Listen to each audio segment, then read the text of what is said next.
Afterward he built an outer wall for the city of David west of Gihon in the valley, and for the entrance into the fish gate, and carried it around Ophel, and raised it to a very great height.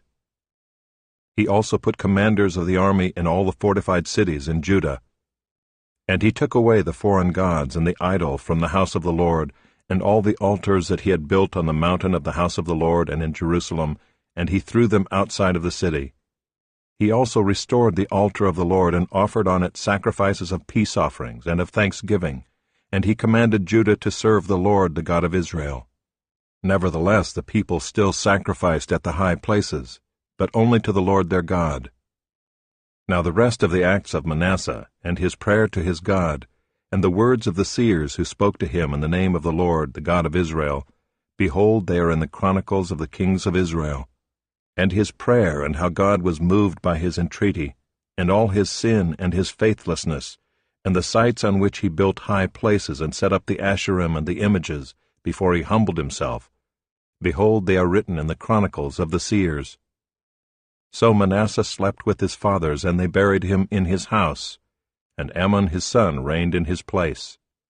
Amon was 22 years old when he began to reign, and he reigned 2 years in Jerusalem.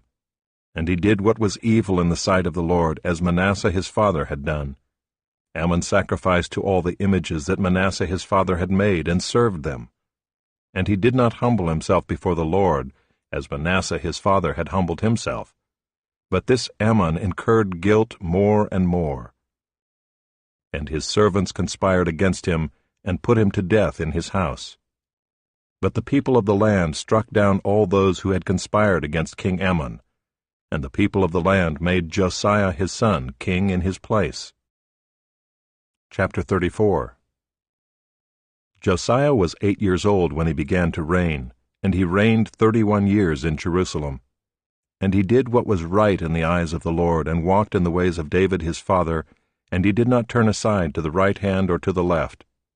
For in the 8th year of his reign, while he was yet a boy, he began to seek the God of David his father, and in the 12th year he began to purge Judah and Jerusalem of the high places, the Asherim, and the carved and the metal images. And they chopped down the altars of the Baals in his presence, and he cut down the incense altars that stood above them. And he broke in pieces the Asherim and the carved and the metal images, and he made dust of them, and scattered it over the graves of those who had sacrificed to them. He also burned the bones of the priests on their altars, and cleansed Judah and Jerusalem. And in the cities of Manasseh, Ephraim, and Simeon, and as far as Naphtali, in their ruins all around, he broke down the altars, and beat the Asherim and the images into powder, and cut down all the incense altars throughout all the land of Israel. Then he returned to Jerusalem. Now in the 18th year of his reign, when he had cleansed the land and the house, he sent Shaphan the son of Azaliah, and Maaseiah the governor of the city, and Joah the son of Joahaz the recorder, to repair the house of the Lord his God. They came to Hilkiah the high priest, and gave him the money that had been brought into the house of God, which the Levites, the keepers of the threshold, had collected from Manasseh and Ephraim, and from all the remnant of Israel, and from all Judah and Benjamin, and from the inhabitants of Jerusalem. And they gave it to the workmen who were working in the house of the Lord, and the workmen who were working in the house of the Lord gave it for repairing and restoring the house. They gave it to the carpenters and the builders to buy quarried stone, and timber for binders and beams for the buildings that the kings of Judah had let go to ruin. And the men did the work faithfully. Over them were set Jahath and Obadiah the Levites, of the sons of Merari, and Zechariah and Meshullam, of the sons of the Kohathites, to have oversight. The Levites, all who were skillful with instruments of music, were over the burden-bearers, and directed all who did work in every kind of service, and some of the Levites were scribes and officials and gatekeepers. While they were bringing out the money that had been brought into the house of the Lord, Hilkiah the priest found the book of the law of the Lord given through Moses. Then Hilkiah answered and said to Shaphan the secretary, I have found the book of the law in the house of the Lord. And Hilkiah gave the book to Shaphan. Shaphan brought the book to the king, and further reported to the king, All that was committed to your servants they are doing. They have emptied out the money that was found in the house of the Lord, and have given it into the hand of the overseers and the workmen. Then Shaphan the secretary told the king, Hilkiah the priest has given me a book. And Shaphan read from it before the king. And when the king heard the words of the law, he tore his clothes. And the king commanded Hilkiah, Ahikam the son of Shaphan, Abdon the son of Micah, Shaphan the secretary, and Asaiah the king's servant, saying, Go, inquire of the Lord for me and for those who are left in Israel and in Judah, concerning the words of the book that has been found.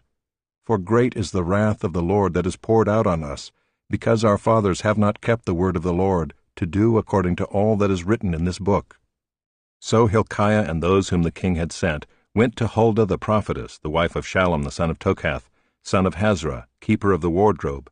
Now she lived in Jerusalem in the 2nd quarter, and spoke to her to that effect.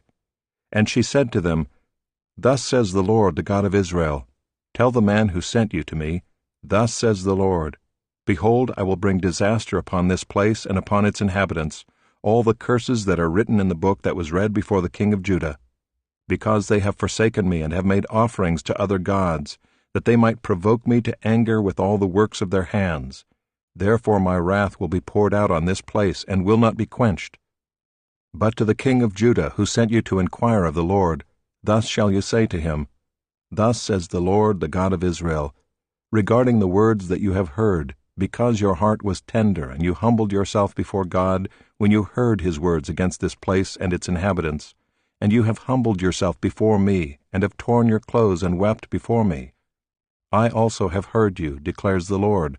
Behold, I will gather you to your fathers, and you shall be gathered to your grave in peace, and your eyes shall not see all the disaster that I will bring upon this place and its inhabitants.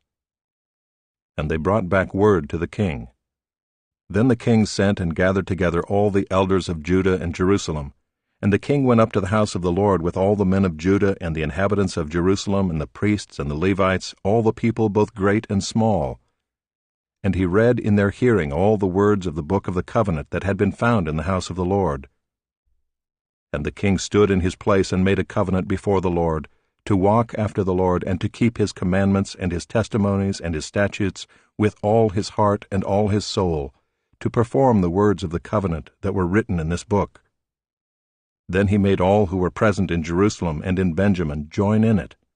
And the inhabitants of Jerusalem did according to the covenant of God, the God of their fathers.